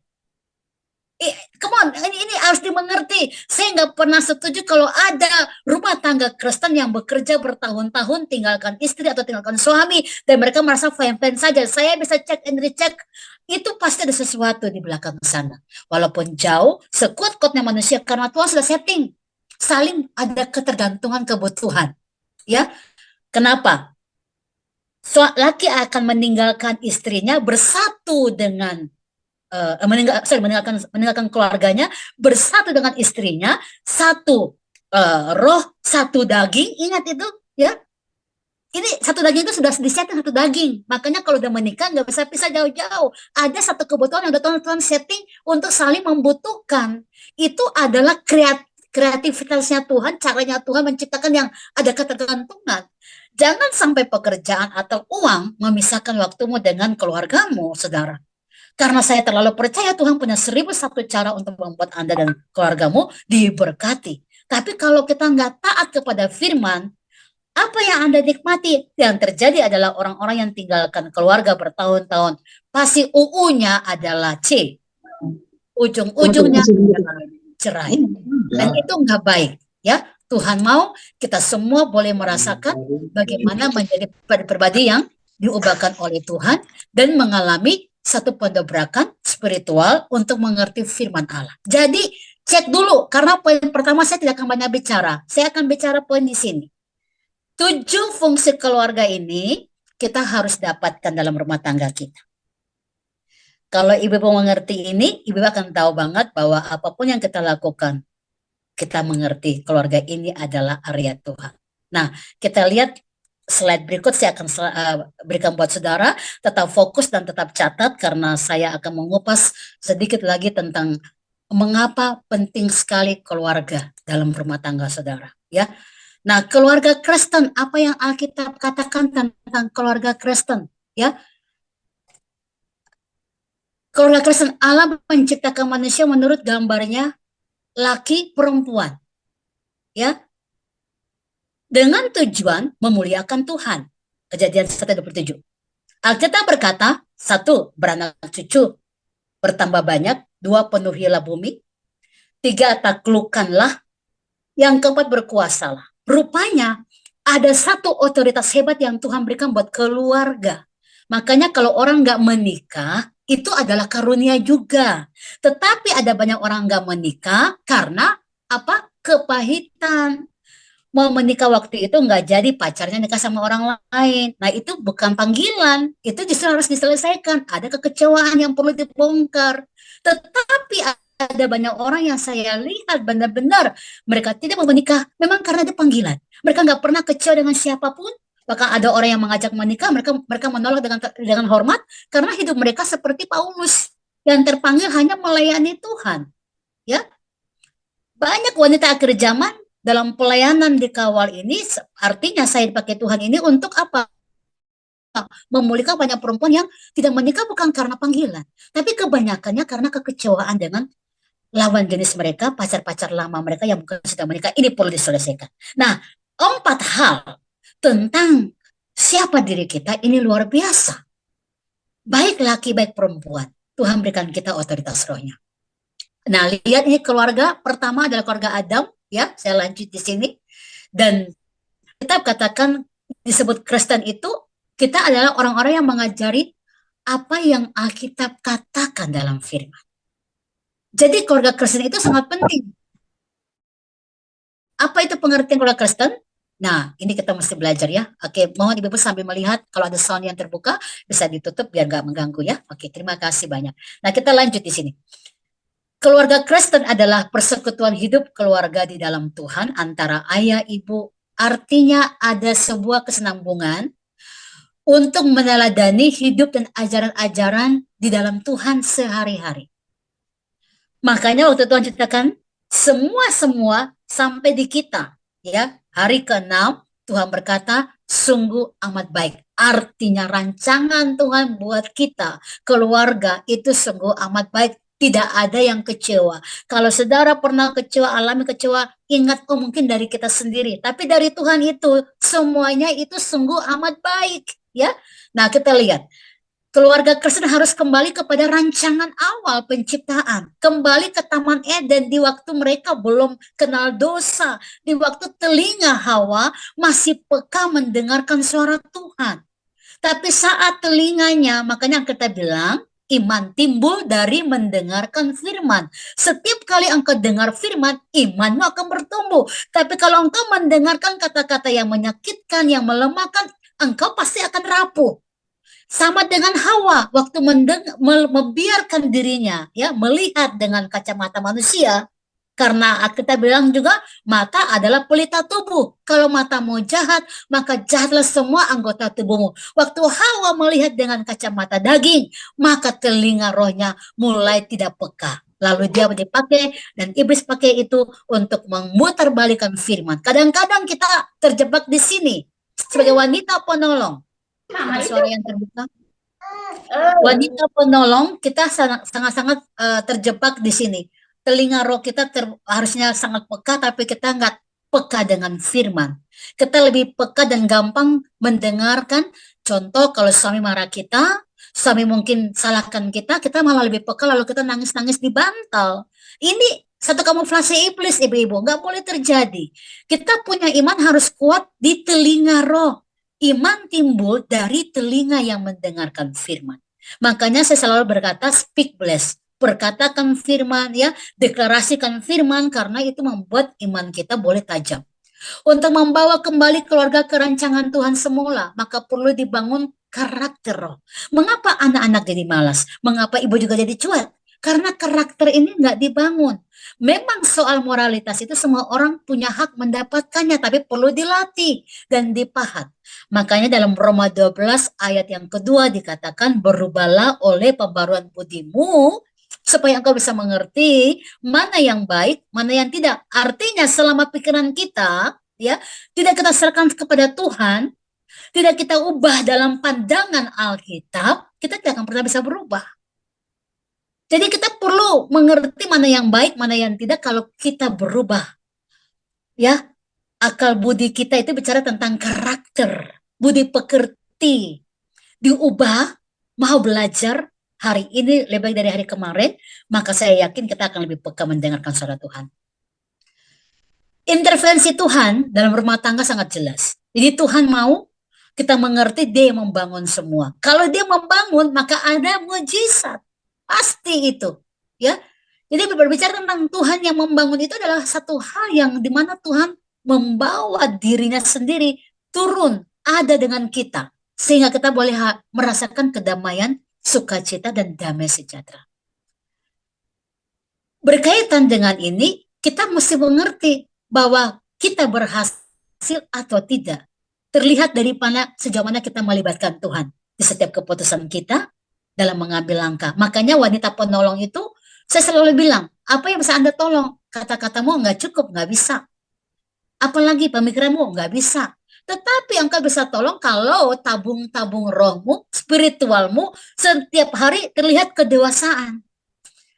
Berapapun harga bayar, berapapun masalah, ujian, karena gini, harus ingat ini.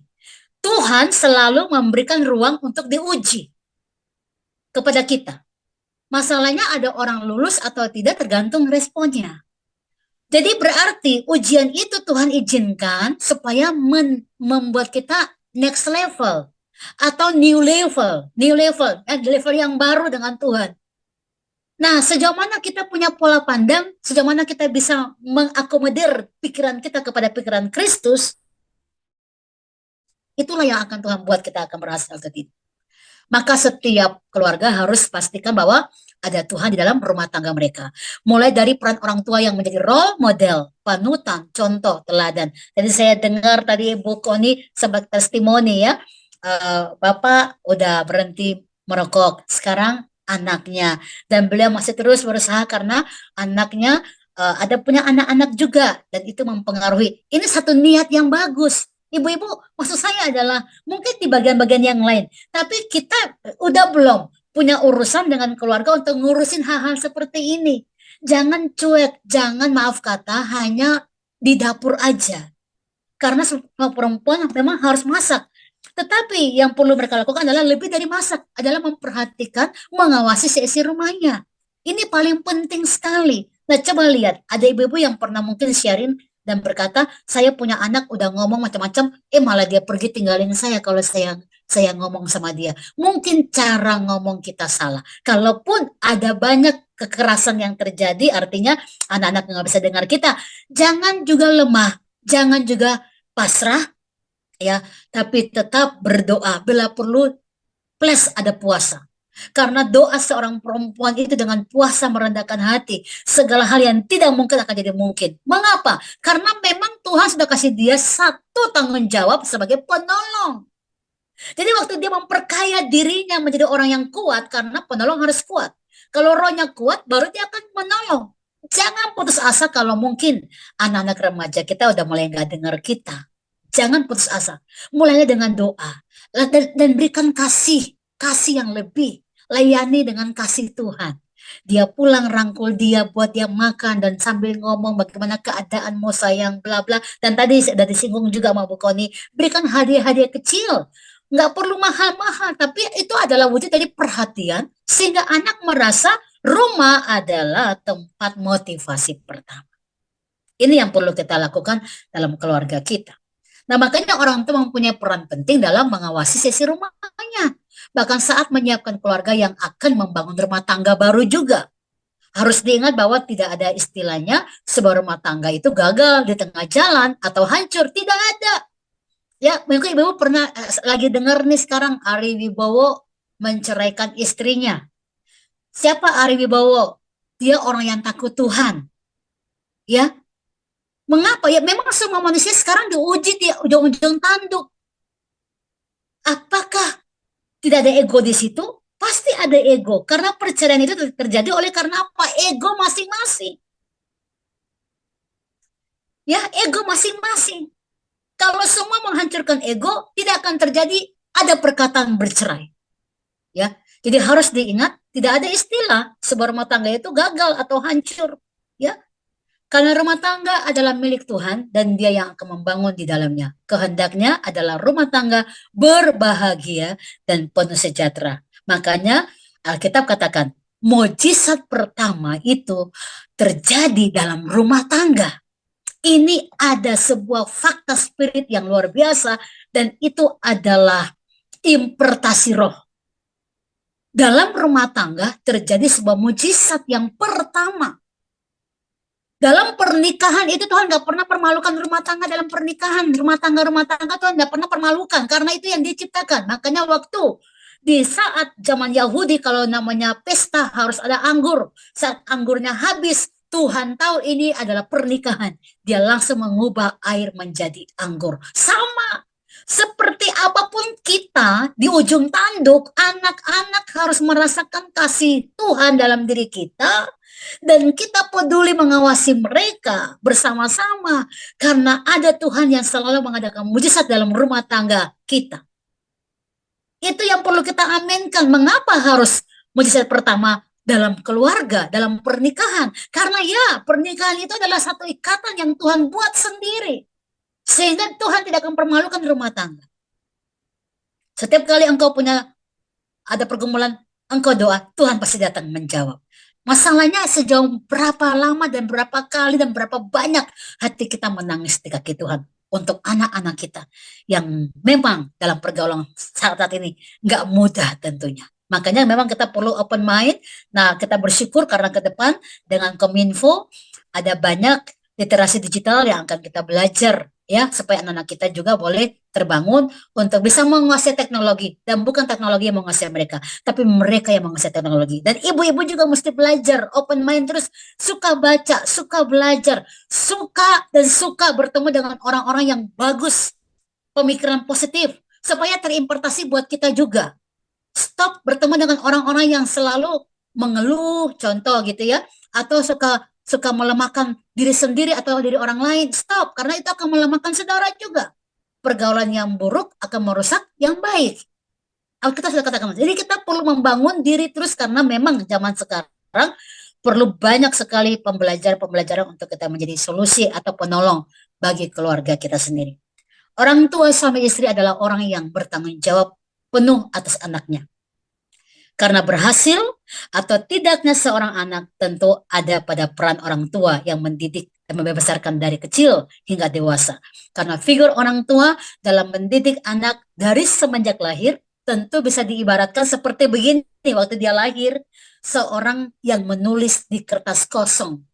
Seperti apa engkau berbicara, engkau mulai melakukan sesuatu, karena dia bertumbuh kembang sama seperti memang didikan yang didapatkan dalam rumah itu.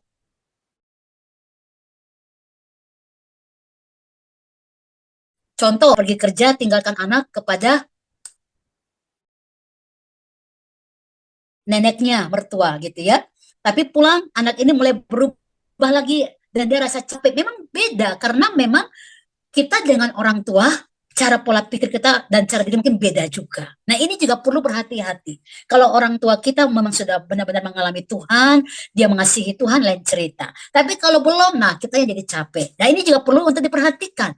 Ada yang terjadi dan kita perlu menulis di kertas kosong ini tentang anak kita seperti apa dia ke depan. Jika orang tua tidak mampu mendidik anak-anaknya dalam hal rohani, maka keluarga ini akan gagal menemukan masa depan dan jati dirinya di dalam rencana Tuhan. Jadi mari dengan webinar ini, mari orang tua, kita buat diri kita berhasil. Karena orang tua yang berhasil itu dapat dikatakan berhasil mendidik anak, orang tua yang mampu membentuk membentuk pribadi anak menjadi lebih baik untuk kehidupannya di masa depan. Makanya ini temanya ya, untuk anak-anak merdeka belajar. Merdeka belajar memang harus have fun, banyak kreativitas supaya ibu sama dulu saya jadi guru juga monoton ya, contoh kelas eh, eh, kelas 7 atau kelas 8 gitu ya, kan pelajaran setiap tahunnya sama. Saya harus pacu diri saya supaya ada kreativitas. Makanya kalau saya punya jam kelas karakter building, anak-anak nggak pernah saya suruh di kelas, kita belajar di luar, di bawah pohon atau di taman, sehingga mereka bisa senang, have fun di dalam pembelajaran itu. Dan saya suka. Nah, apalagi anak-anak zaman sekarang ya, kalau hanya monoton dengan teori-teori tanpa membuat sesuatu yang lebih kreatif. Nah, ini juga menjadi ganggu. Mereka lebih suka game, saudara. Karena game itu banyak sekali kreativitasnya. Ya kan? Nah, coba gimana kita membuat itu. Jadi saya juga mendukung ibu-ibu untuk mulai dari sekarang, have fun lah. Have fun. Senanglah, nikmatilah pembelajaran dengan anak-anak, mengajar mereka. Ya, sehingga ketika sampai pada kesuksesan anak itu, ia akan tetap menjadi pribadi yang baik karena terdidik dalam keluarga yang baik. Nah, 3 fungsi keluarga nih ya. Yang pertama, perwakilan Tuhan dalam dunia. Yang kedua, lembaga untuk mengekspresikan kasih Tuhan. Yang ketiga, sarana pendidikan. Nah, untuk mengakhiri saya punya materi ini, saya minta seorang wanita, dua wanita ya. Yang satu silakan baca Ulangan 6 ayat 7 sampai 9, dan yang satu wanita Amsal 22 ayat yang ke-6. Silakan yang sudah mendapat bisa langsung baca aja. Hai, kalian. Yang sudah mendapat bisa langsung baca.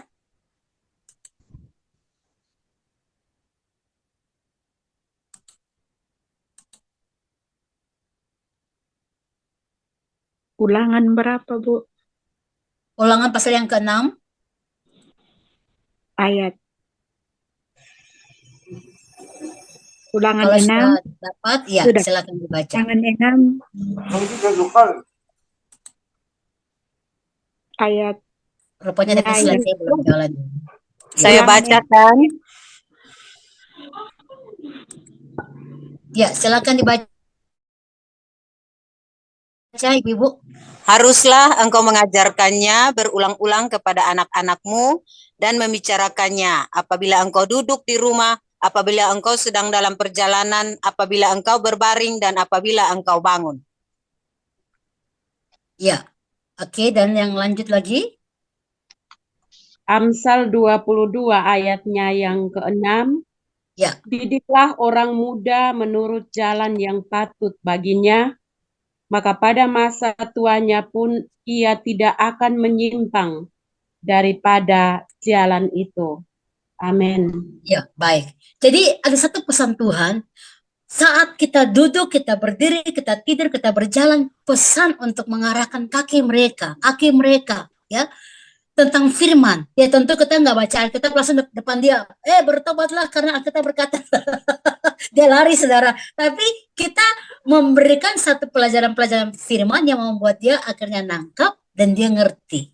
Gitu ya. Nah ini jadi duduk, berjalan, tidur, firman itu harus terus diarahkan. Jadi anak muda supaya apa? Kita masa tua itu senang. Ada banyak ibu-ibu masa tuanya merasa sedih. Kenapa? Karena mungkin anak-anaknya pergaulannya yang salah dan seterusnya. Jangan sampai terjadi. Kita layak untuk diberkati. Kita layak untuk menerima segala berkat anugerah Tuhan ya. Jadi jangan sampai membiarkan ada anak-anak yang membuat kita menjadi galau, tanda kutip, lalu kita sedih. Ya, berkelanjutan, jangan sampai terjadi ya. Karena kita layak untuk bahagia. Nah, bahagianya seperti apa? Mulai dari cara didik kita sekarang. Jadi ibu-ibu, lihat dan perhatikanlah segala hal yang terjadi sekeliling kita sebagai bagian untuk kita mesti menjadi bagian penting untuk mendidik anak-anak kita. Rupanya tadi saya punya slide belum saya sharekan. Oke, ini ya. Nanti saya akan juga berikan buat ibu-ibu yang ikut webinar ini, pelajaran ini saya akan berikan buat ibu-ibu supaya ibu bisa menjadi role model bagi keluarga dan kita semua boleh menjadi bagian penting dalam keluarga kita masing-masing. Ya, jadi ada 7 bagian dari keluarga itu. Kita harus mengerti Tuhan mau kita menjadi bagian dari keluarga kita. Oke, itu dari saya. Semoga bermanfaat dan semua boleh diberkati. Nama Tuhan dimuliakan. Amin. Shalom. Puji Tuhan, ibu-ibu kita beri tepuk tangan atas penyajian materi oleh hamba Tuhan Ibu Pastor Sarlin Mateherugia Master Teologi sebagai Ketua Kawal Indonesia. Luar biasa, banyak hikmat Roh Kudus ingatkan kepada kita semua mengenai apa itu keluarga dan beberapa fungsi keluarga. Olehnya sekali lagi kita beri tepuk tangan buat hamba Tuhan Ibu Pastor Sarlin. Terima kasih Ibu Pastor Sarlin atas penyampaian materi yang sangat-sangat membuat kita tersentuh dan kita rindu untuk mengimplementasikannya bersama-sama dengan materi yang sudah disampaikan oleh Ibu Dr. Connie Lombandraung. Terima kasih. Dan saat ini ibu-ibu tentu kita akan masuk pada diskusi atau dialog atau tanya jawab dengan tolong ibu-ibu langsung buka suara saja dan disebutkan nama, kemudian peserta dari mana, dan mohon pertanyaannya singkat karena sudah dikupas tuntas tadi oleh kedua hamba Tuhan mengenai peranan wanita dalam rangka kita mencerdaskan generasi bangsa.